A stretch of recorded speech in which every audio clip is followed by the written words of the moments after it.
لا شريك له وأشهد أن محمدا عبده ورسوله اللهم صل وسلم وبارك على محمد وعلى آل محمد كما صليت على إبراهيم وعلى آل إبراهيم إنك حميد مجيد وبارك على محمد وعلى آل محمد كما باركت على إبراهيم وعلى آل إبراهيم إنك حميد مجيد. Amma ba'd. Yang di hadapan kita ini adalah Syekh Walid Hafizahullah, muridnya Syekh Al-Albani, yang kami telah belajar Sahih Muslim sama beliau selama 1 bulan, ya, kurang 10 hari, ya, 20 hari, sampai khatam bersama beliau di Yogyakarta. Kemudian marilah kita lanjutkan majelis ilmu kita yang masih membahas tentang hadis-hadis seputar fadilah menghadiri pengajian pagi. Kita sudah sampai pada hadis yang ke-12, maka kita lanjutkan hadis yang ke-13 yang menunjukkan bahwa menghadiri pengajian itu menyebabkan orang mudah untuk menuju ke dalam jannahnya Allah Subhanahu wa taala. Berdasarkan hadis yang sahih, innallaha, sesungguhnya Allah taala, auha ilayya, telah memberikan wahyu kepada saya. Isinya apa? Annahu, bahwasanya ini adalah dhamiru sya'n sehingga tidak perlu diterjemahkan. Man, barang siapa yang salaka, menempuh, maslakan, sebuah jalan, fi talabil ilmi, untuk mencari ilmu, yang dimaksud adalah ilmu syar'i, bukan ilmu dunia. Sahaltu, maka aku akan mempermudah lahu, bagi dia, tariqal jannah, jalan menuju ke jannah. Waman, dan barang siapa yang salabtu, aku mencabut karimataihi, kedua matanya, ya. Karimah itu arti asalnya adalah sesuatu yang mulia. Mata itu di hadapan kita adalah sangat mulia. Maka asabtuhu, aku akan memberikan pahala kepadanya, alaihima, sebagai ganti atas keduanya, al-jannata, dengan pahala jannah. Wa fadlun, dan kelebihan, fi ilmin, dalam ilmu, itu khairun, lebih baik, min fadlin, daripada kelebihan, fi ibadatin, di dalam ibadah kepada Allah Subhanahu wa taala. Ya, kelebihan yang dimaksud adalah tambahan, ya. Jadi ada ilmu yang wajib, ada ilmu tambahan.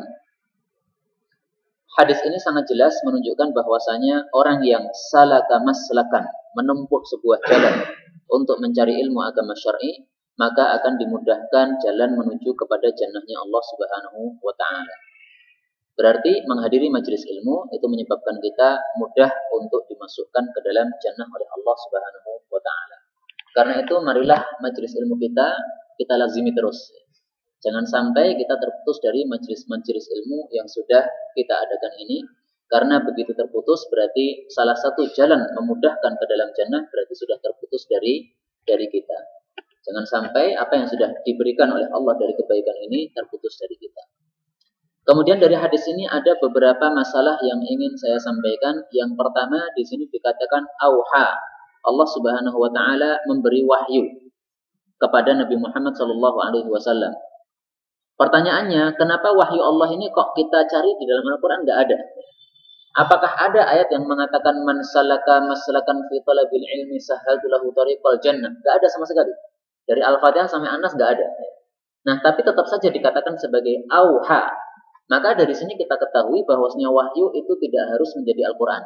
Wahyu itu ada yang berupa hadis, wahyu itu ada yang berupa Al-Quran. Kalau kita lihat hadis Nabi Shallallahu Alaihi Wasallam yang lain, ternyata wahyu yang turun kepada Allah, kepada Nabi Muhammad Shallallahu Alaihi Wasallam dari Allah, itu ternyata datangnya setiap hari, pagi dan sore, selalu datang kepada Nabi Shallallahu Alaihi Wasallam. Tapi tidak semuanya kemudian menjadi Al-Quran, ya. Apa dalilnya bahwasanya wahyu itu datang setiap hari? Dalilnya disebutkan di dalam Al-Jami'us Shaghir. Kata kuncinya adalah khabarus sama. Nabi Shallallahu Alaihi Wasallam bersabda, ala ta'manuni wa ana aminu man fis sama. Ala ta'manuni, kenapa kalian tidak mempercayai saya? Wa ana aminu man fis sama, sementara saya adalah orang yang terpercaya dari Allah Subhanahu wa taala yang ada di langit. Ya'ti, ini datang kepada saya khabarus sama, berita dari langit, sobahan wa masaan, tiap pagi dan tiap sore. Pagi sore datang selalu wahyu dari langit dari Allah Subhanahu wa taala. Ini hadis muttafaqun alaih, maka hadis ini derajatnya sahih. Tapi meskipun pagi sore datang wahyu, ya, tidak semuanya jadi Al-Quran. Maka menunjukkan memang wahyu itu terbagi dua, ada yang dari Al-Qur'an, ada yang menjadi Al-Qur'an, ada yang tidak menjadi Al-Qur'anul Karim tapi sebagai hadis Nabi Shallallahu alaihi wasallam. Kemudian kata-kata wahyu itu bisa digunakan untuk baik sama buruk. Kalau datang dari Allah itu berarti yang baik. Kalau datang dari setan ini namanya juga wahyu, akan tapi itu wahyu yang jelek. Allah Subhanahu wa taala mengatakan di dalam Al-Qur'an surat apa? Surat Al-An'am ayat yang ke-121. Wa inna syayatin, dan sesungguhnya para setan la yuhuna, sungguh mereka memberikan wahyu ila auliyaihim, kepada wali-walinya setan. Liujadilukum, supaya mereka bisa membantah kalian. Ayat ini turunnya berkaitan dengan orang-orang muslim yang tidak mau makan bangkai. Maka orang-orang kafir diberi wahyu oleh setan. Coba kamu bantah orang-orang muslim itu. Kalau hewan dibunuh oleh Allah alias menjadi bangkai, maka jadi haram. Tapi hewan yang kalian bunuh sendiri itu jadi halal. Di mana otak kalian? Sembelihan kalian halal, sembelihan Allah yaitu yang dimatikan oleh Allah menjadi bangkai malah jadi haram. Berarti kalian itu tidak menghormati Allah. Itu perkataan siapa? Orang-orang kafir. Dan perkataan ini merupakan layuhun, merupakan wahyu dari setan. Karena itu istilah wahyu ini memang bisa digunakan untuk yang baik, bisa digunakan untuk yang jelek. Ada wahyu dari Allah, ada wahyu dari setan. Maka kalau ada orang misalnya mengaku menjadi nabi, atau orang mengaku bertemu dengan Jibril, saya dapat wahyu saya. Padahal Nabi Muhammad SAW adalah nabi terakhir. Maka tidak usah kita bantah ya. Benar kamu dapat wahyu, tapi bukan wahyu dari Allah, tapi wahyu dari setan. Ibnu Umar pernah mempunyai seorang saudara, saudaranya ini ngaku jadi nabi. Maka dilaporkan oleh Ibnu Umar, wahai Ibnu Umar tuh, lihat tuh saudaramu tuh, ngaku jadi nabi. Dia ngaku dia mendapatkan wahyu. Maka Ibnu Umar mengatakan, sodaqoh, orang itu benar ya, memang dia dapat wahyu. Tapi yang dimaksud adalah surat Al-An'am 121 ini, yaitu wa inna syayatina la yuhuna ila awliyaihim liyujadilukum. Liyaedan dan sebagainya itu memang dapat wahyu, tapi dari setan, bukan dari Allah Subhanahu wa taala. Kemudian pelajaran yang kedua, di sini dikatakan salaka tariqan, menempuh suatu jalan, atau salaka maslakan, menempuh sebuah jalan. Dalam riwayat ini maslakan, di dalam riwayat yang lain tariqan ya, salaka tariqan, artinya sama. Kalimat ini mempunyai dua makna. Makna yang pertama, menempuh sebuah jalan artinya kita keluar dari rumah menuju ke majelis ilmu. Saya dari Meruki menuju ke Nur Jamil sini. Ini namanya salaka maslakan. Ada yang dari bagian selatan sana kemudian ke utara sini. Namanya salaka maslakan. Maka orang yang mau keluar dari rumahnya dalam rangka untuk menuntut ilmu akan dimudahkan jalan menuju ke dalam jalan. Ini makna yang pertama. Makna yang kedua, salaka maslakan, menempuh sebuah jalan maksudnya adalah mengamalkan sebuah amalan yang amalan itu merupakan usaha untuk mencari ilmu. Misalnya amalannya apa? Duduk di majelis ilmu, mendengarkan. Ini maslakan. Misalnya membaca kitab-kitab ilmu syar'i, ini maslakan. Misalnya membaca tulisan-tulisan para ulama di internet, ini maslakan. Mendengarkan ceramah-ceramah audio maupun video, itu adalah maslakan. Maka siapapun yang berusaha dengan usaha apapun juga dalam rangka mencari ilmu, maka itu sudah masuk di dalam salaka maslakan. Jadi maslakan ini bisa jadi jalan yang betul-betul jalan yang dilalui orang-orang itu, bisa jadi jalan maksudnya adalah sebuah cara ya, untuk menuntut ilmu. Kemudian masalah berikutnya di sini dikatakan asabtuhu, aku akan memberikan pahala atau memberikan balasan kepadanya. Asabtu itu diambil dari kata-kata sawabun. Nah, saya ingin membahas di sini ilmu bahasa Arab ya. Dalam bahasa Arab ada sawabun artinya balasan, ada juga jazaun artinya juga balasan. Apa perbedaan antara keduanya? Karena dalam sebuah kaidah bahasa Arab dikatakan setiap kali ada sinonim di dalam bahasa Arab atau muradif dalam bahasa Arab itu pasti ada pembeda antara keduanya. Nah, perbedaan antara sawab dengan jaza ini apa? Para ulama ahli bahasa mengatakan sawab ini biasanya digunakan untuk yang baik-baik. Orang mendapatkan musibah kemudian dia sabar seperti ini. Matanya dicabut oleh Allah alias jadi buta, maka dia sabar, maka diberi sawab, diberi pahala yang baik, balasan yang baik. Tapi kalau balasan itu jelek, maka tidak digunakan kata-kata sawab ya, tapi digunakan kata-kata jaza.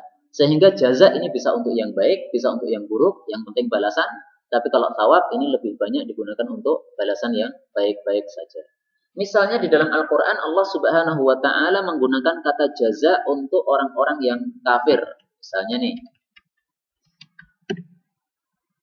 surat Al-Baqarah ayat 191, kadzalika jazaa'ul kafirin. Itulah balasan bagi orang-orang kafir ya. Ini untuk yang jeleknya. Untuk orang-orang yang baiknya banyak sekali ya, jazaa'ul muhsinin. Ini ada di dalam surat Al-Maidah, wa dzalika jazaa'ul muhsinin, balasan bagi orang-orang yang berbuat baik. Tapi kalau thawab itu biasanya untuk yang baik-baik saja. Ya memang kadang ya, thawab itu digunakan untuk yang jelek, tapi sangat-sangat jarang sekali. Sangat-sangat jarang sekali. Ada satu di dalam Al-Quran yang saya dapatkan, yaitu di dalam surat Al-Mutaffifin. Thawab digunakan untuk yang jelek. Hal apakah thuwiba sudah diberi balasan al-kufar orang-orang kafir itu, maka nuyaf'alun terhadap apa yang sudah diamalkan di dunia. Nah di sini digunakan kata-kata thuwiba dari thawab padahal untuk orang-orang kafir ya. Ya baru saja ini yang saya temukan. Ya. Tapi nanti kalau ada yang menemukan silahkan ya. Tapi selama ini saya baru saja menemukan thawab yang untuk jelek ini untuk ayat ini saja. Wallahu a'lam bishawab. Ini adalah termasuk ilmu bahasa Arab atau ilmu tafsir sesuai bahasa Arab. Dan ini termasuk ilmu yang penting karena ulama-ulama mengatakan bahwa salah satu syarat untuk bisa menafsirkan Al-Quran itu caranya adalah harus menguasai ilmu bahasa Arab. Kita semua belum menguasai, maka kita tidak bisa menafsirkan Al-Quran, kita hanya mengikuti tafsirnya para ulama saja. Dan kemudian masalah yang terakhir, Nabi SAW menegaskan bahwasanya tambahan ilmu itu lebih baik daripada tambahan ibadah. Maksudnya ilmu yang bersifat sunnah itu lebih baik, maksudnya lebih baik itu lebih besar pahalanya daripada ibadah yang bersifat sunnah. Misalnya nih Pak, kita belajar malam ini. Ini kan sunnah, nggak wajib bagi kita. Kenapa nggak wajib? Karena ilmu yang kita dengarkan pada majelis ini adalah ilmu-ilmu yang tidak wajib untuk kita pelajari. Kalau ilmu masalah sholat wajib kita pelajari karena kita wajib sholat ya. Ilmu masalah zakat wajib bagi orang yang berkewajiban zakat dan sebagainya. Tapi kalau ilmu tambahan begini ini, maka tidak wajib dipelajari, tapi sunnah dipelajarinya. Nah, ada orang-orang yang tidak mau menghadiri majelis ilmu, tapi lebih suka untuk berdiam di sebuah masjid, kemudian ibadah di sana. Ya sama-sama duduk di masjidnya. Yang satu duduk di masjid untuk mendengarkan kajian, yang satu duduk di masjid untuk memperbanyak ibadah sholat. 2 rakaat salam, 2 rakaat salam, 2 rakaat salam. Mana yang lebih utama? Jawabnya adalah yang lebih utama adalah ibadah sunnah tapi yang berkaitan dengan fi ilmin, ya, berkaitan dengan ilmu. Nah pertanyaannya kenapa untuk ilmu itu lebih utama daripada ibadah-ibadah yang lain? Jawabannya adalah sebuah kaidah yang sangat masyhur. Para ulama mengatakan al khairul muta'addi khairun minal khairi al lazim. Apa artinya al khairul muta'addi? Kebaikan yang bersifat menyebar itu khairun, lebih baik, maksudnya lebih besar pahalanya minal khairil lazim daripada kebaikan yang tidak bersifat menyebar. Kalau kita sholat, itu kebaikannya untuk diri kita saja, Pak. Pahalanya itu untuk diri kita saja, tidak ada orang lain yang mendapatkan kebaikan dari sholat kita itu. Tapi kalau belajar ilmu agama, maka pasti ilmu ini akan bermanfaat untuk yang lain-lainnya. Kita paham bagaimana menuntut ilmu, akhirnya kita menuntut ilmu, akhirnya kita jadi paham, akhirnya bisa mengajari anak istrinya. Ya. Maka fadilahnya ini lebih besar. Karena ilmu itu akan menyebar kepada orang-orang yang lainnya. Berbeda dengan sholat itu tidak akan menyebar kepada orang-orang yang lain. Nah, inilah rahasia kenapa Nabi mengatakan khairun, ya, lebih baik tambahan ilmu daripada tambahan ibadah yang lain. Kemudian di sini dijelaskan Ibnu Athaillah As-Sakandari, ini seorang tokoh sufi Mesir di masa Ibnu Taimiyah, menegaskan di dalam kitab Al-Hikam, ilmu yang dimaksud di sini adalah ilmu yang bermanfaat, ilmu yang memadamkan hawa nafsu dan disertai rasa takut kepada Allah Subhanahu wa taala. Nah, tampaknya kita perlu introspeksi sendiri ya. Apakah selama ini kita sudah mendapatkan manfaat dari ilmu kita? Apakah hawa nafsu kita sudah menjadi padam dengan ilmu yang kita pelajari? Apakah kita juga mempunyai rasa takut kepada Allah Subhanahu wa taala? Jadi 3 macam ciri-ciri yang menunjukkan ilmu itu adalah ilmu yang baik, yaitu ilmu yang memberikan manfaat dan bisa mengarahkan seseorang supaya meninggalkan hawa nafsunya karena dia takut kepada Allah Subhanahu wa taala. Adapun ilmu yang disertai keinginan untuk mendapatkan dunia, menumpuk-numpuk ilmu demi berbangga dan berpanjang-panjang angan-angannya, maka sungguh sangat jauhlah ilmu tersebut, yaitu tidak ada manfaatnya sama sekali bagi pemiliknya. Na'udzubillahi min syarri dzalik. Karena itu disunnahkan oleh Nabi Shallallahu Alaihi Wasallam di dalam hadis yang sahih, beliau mengatakan, "Salullaha, mintalah kalian kepada Allah apa yang diminta, ilman nafi'a, ilmu yang bermanfaat. Wa ta'awwadu billah, dan berlindunglah kalian kepada Allah min ilmin la yanfa', dari ilmu yang tidak memberikan manfaat. Jadi masuk ke telinga tapi keluar lagi tanpa membekas dalam hati kita masing-masing. Ini yang tidak bermanfaat. Hadis ini diriwayatkan oleh Ibnu Majah dan hadis ini derajatnya hasan, maka bisa dijadikan dalil. Kemudian hadis berikutnya nomor 14, judulnya Ustadz Muda Gadungan. Mudah-mudahan saya tidak termasuk ini ya, karena saya juga muda nih ya. Tapi mudah-mudahan bukan gadungan gitu. Apa yang dimaksud gadungan ini? Nabi Shallallahu Alaihi Wasallam bersabda, Inna, sesungguhnya min asyratis sa'ah, termasuk tanda-tanda kiamat, ayyul tamasal ilmu, bahwasanya ilmu agama dicari indal asghir, pada orang-orang yang kecil. Nah, orang kecil ini apa maksudnya? Apakah kecil usianya? Apakah kecil badannya? Kalau kecil badannya berarti krempeng, berarti saya termasuk sini. Berarti antum nggak usah cari ilmu dari saya. Apakah kecil usianya? Kalau kecil usianya berarti saya termasuk juga nih ya, karena saya masih muda. Nah, ternyata ulama menjelaskan maksud kecil di sini adalah kecil ilmunya. Jadi nggak punya ilmu agama, hanya bisa ngomong saja. Dan kalau kita perhatikan orang-orang yang muncul di televisi itu lebih banyak ustadz-ustadz gadungannya daripada ustadz-ustadz yang benernya. Ustadz Mu'in nggak pernah muncul di televisi. Ustadz Abu Bakar Ba'asyir nggak punya ruang di televisi. Jadi orang-orang berilmu nggak punya ruang di sana. Tapi ustadz-ustadz yang minta bayaran duit, ya, dibayar 15 juta masih belum puas, minta lagi tambahan supaya jadi 30 juta dan sebagainya, itulah yang muncul-muncul di televisi itu. Maka sebenarnya ini sudah termasuk tanda kiamat sudah muncul di tengah-tengah kita, yaitu orang-orang yang kecil ilmu syar'inya, bukan kecil badannya atau usianya. Adapun orang tua dengan ilmu yang dangkal, maka dia termasuk kecil juga. Jadi kecilnya bukan kecil usianya. Sementara pemuda dengan ilmu yang cukup, maka dia adalah tua, yaitu tua dalam hal apa? Dalam hal ilmunya. Silahkan lihat keterangan ini di dalam kitab Az-Zuhd karyanya Imam Ahmad bin Hanbal, dan itu dijelaskan oleh Al-Imam Ibnul Mubarak rahimahullahu ta'ala. Karena itu para ahli bid'ah itu semuanya masuk di dalam al-asghir ini. Meskipun usianya udah tua, itu disebut juga al-asghir, para ahli bid'ah itu. Para ahli bid'ah itu macam-macam ya. Syiah itu bid'ah, Mu'tazilah itu bid'ah, Khawarij itu bid'ah, Murji'ah itu bid'ah. Ya banyak sekali madhab-madhab bid'ah yang tersebar di tengah-tengah umat Islam, yang merupakan sempalan-sempalan dari umat Islam yang seharusnya mengikuti sunnah Nabi Shallallahu Alaihi Wasallam. Maka jangan mencari ilmu dari orang-orang yang ahli bid'ah. Mencari ilmu kok kepada orang Syiah, salah. Mencari ilmu kok kepada orang Mu'tazilah, orang Khawarij, salah. Tapi yang jadi masalah kadang-kadang orang yang tidak Khawarij dituduh Khawarij, itu yang jadi masalah. Orang yang tidak Syiah dituduh Syiah, itu yang jadi masalah. Maka yang dimaksud di sini adalah orang-orang yang betul-betul ahli bid'ah, yang mengajarkan kebid'ahan dan tidak mengajarkan sunnah Nabi Shallallahu Alaihi Wasallam. Nah, mudah-mudahan selama ini kita mempelajari hadis-hadis Nabi yang sahih di dalam majlis Nur Jamil ini, mudah-mudahan kita termasuk yang betul-betul mempelajari al-ilmu syar'i, mempelajari ilmu yang betul-betul datang dari Allah dan dari Rasul Shallallahu Alaihi Wasallam, sehingga tidak termasuk di dalam kategori hadis. Kemudian dari hadis ini ada beberapa pelajaran yang dapat kita ambil. Yang pertama adalah asyratis sa'ah, tanda-tanda kiamat. Para ulama mengatakan bahwasanya tanda-tanda kiamat itu tidak bisa diberi hukum dengan hukum yang satu, nggak bisa. Artinya apa? Tanda-tanda kiamat itu kan banyak sekali, Pak. Bukan berarti bahwa kalau ini merupakan tanda kiamat berarti ini hukumnya adalah perkara yang jelek. Ini adalah tanda kiamat berarti ini jelek. Ini tanda kiamat berarti ini jelek. Nggak begitu, nggak bisa begitu ya. Kalau yang di sini memang jelek, mencari ilmu pada ahli bid'ah atau mencari ilmu pada orang-orang yang kecil ilmu syar'inya, ini memang jelek. Tapi tidak semua tanda kiamat itu adalah sesuatu yang jelek. Apa contohnya tanda kiamat yang tidak termasuk sesuatu yang jelek, tapi termasuk sesuatu yang mubah? Para ulama mencontohkan misalnya hadis ini.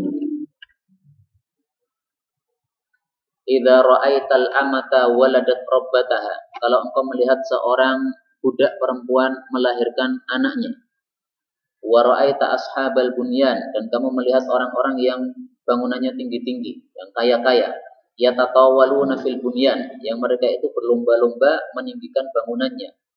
Wa ra'aital hufatal jiya'al 'alata kanu ru'usan nas, dan kamu melihat orang-orang yang tanpa sandal, orang-orang yang lapar-lapar, yang miskin-miskin, tapi mereka sudah menjadi kaya-kaya sehingga menjadi pemimpin-pemimpin para manusia.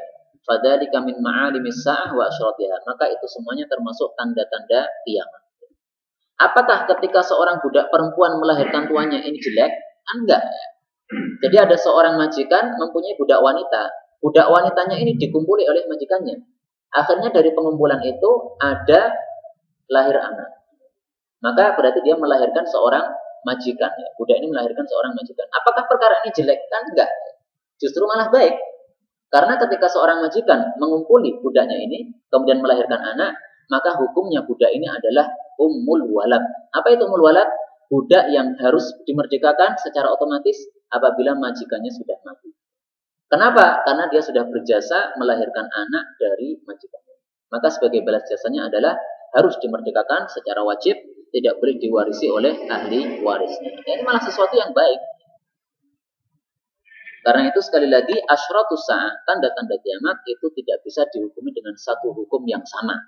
Ini semuanya adalah jelek, nggak bisa. Ya. Lihat dulu barangnya apa, tanda kiamatnya itu apa. Termasuk tanda kiamat misalnya Nabi Shallallahu Alaihi Wasallam mengatakan,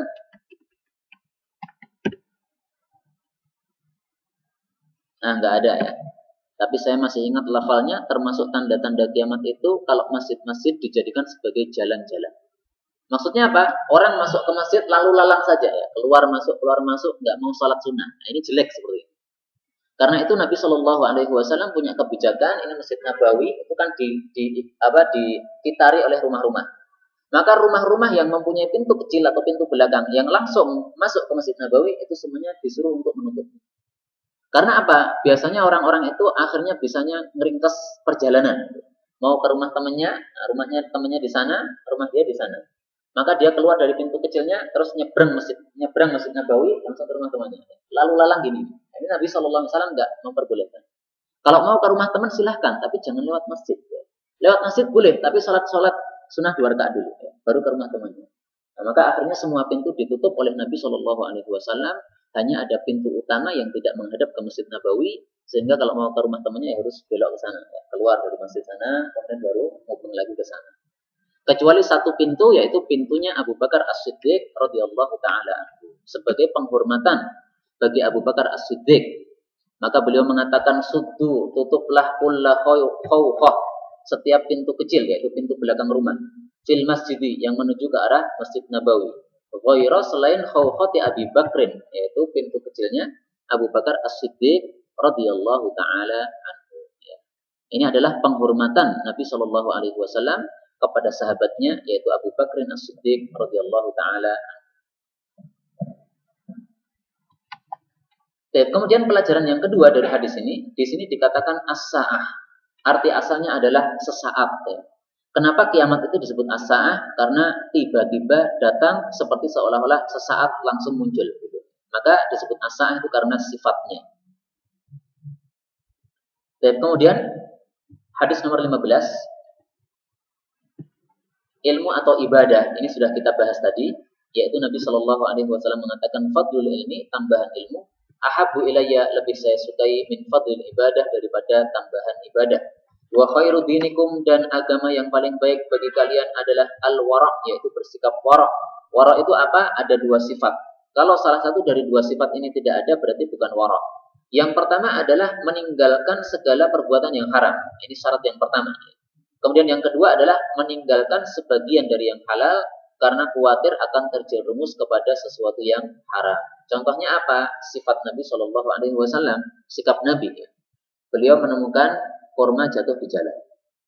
Kurma ini kan sesuatu yang remeh, Pak ya. Maka hukum di dalam Islam, kalau ada sesuatu yang remeh jatuh di jalan, silahkan disantap, nggak apa-apa. Nggak usah diiklankan. Siapa yang punya kurma, nggak usah. Ada permen Kopiko 1, langsung dimakan, nggak apa-apa, nggak usah diiklankan. Tapi Nabi itu khawatir. Ini sebenarnya halal, tapi saya khawatir kurma ini adalah kurma zakat. Nah, padahal kurma zakat itu tidak halal untuk Nabi Shallallahu Alaihi Wasallam. Maka akhirnya kurma itu ditinggalkan, tidak jadi dimakan, tapi dimasukkan atau dikumpulkan dalam kurma-kurma zakat. Maka ini adalah contoh waroknya Nabi Muhammad Shallallahu Alaihi Wasallam. Kemudian bab nomor 16, marilah kita selalu ngaji terus sampai kita menjadi orang-orang yang berilmu. Ya, kalau orang Jawa mengatakan kiai yang mempunyai ilmu. Dalilnya apa? Innamal ilmu, sesungguhnya tiada lain ilmu itu, maksudnya ilmu agama, bitta'allum, itu caranya harus dengan belajar. Kalau tidak belajar ya tidak akan berilmu. Wa innamal ilmu, dan tiada lain sikap aris, yaitu tidak bersegera untuk menyiksa orang atau menghukum orang, itu adalah bittahallum, dengan berusaha untuk mempunyai sikap aris atau belajar untuk bersikap aris. Di sini ada kata-kata al-ilmu, yaitu sesuatu yang kita kejar atau kita cari. Sementara di sini ada at-ta'allum, ada tambahan huruf ta'nya. Kemudian kalimat setelahnya sama, ain, lam, mim, ya, ilmu. Ada tambahan ta'nya. Apa tambahan ini fungsinya? Tambahan ini fungsinya maksudnya adalah untuk berusaha. Maka ada aksi, ada perbuatan, ada usaha keras dari kita untuk mendapatkan ilmu itu. Itu namanya ta'allum. Demikian juga al-hilmu. Ketika ditambahi tak di depannya ini, tahallum, itu maksudnya kita mengusahakan diri supaya kita mempunyai sifat hilm itu. Misalnya juga sobrun, yaitu sifat sabar. Kalau tasobbaro atau tasobbur itu adalah kita berusaha, ya, mempunyai aksi dari jiwa kita, bagaimana caranya supaya memiliki sifat kesabaran itu. Maka berarti hadis ini menunjukkan bahwa orang yang ingin berilmu harus ta'allum, harus apa? Mempunyai usaha keras. Kalau dia tidak punya usaha keras, nggak mungkin bakal mempunyai ilmu. Usaha keras itu bagaimana caranya? Ya terserah masing-masing. Banyak menghadiri majelis ilmu, ini usaha keras. Banyak mendengarkan kajian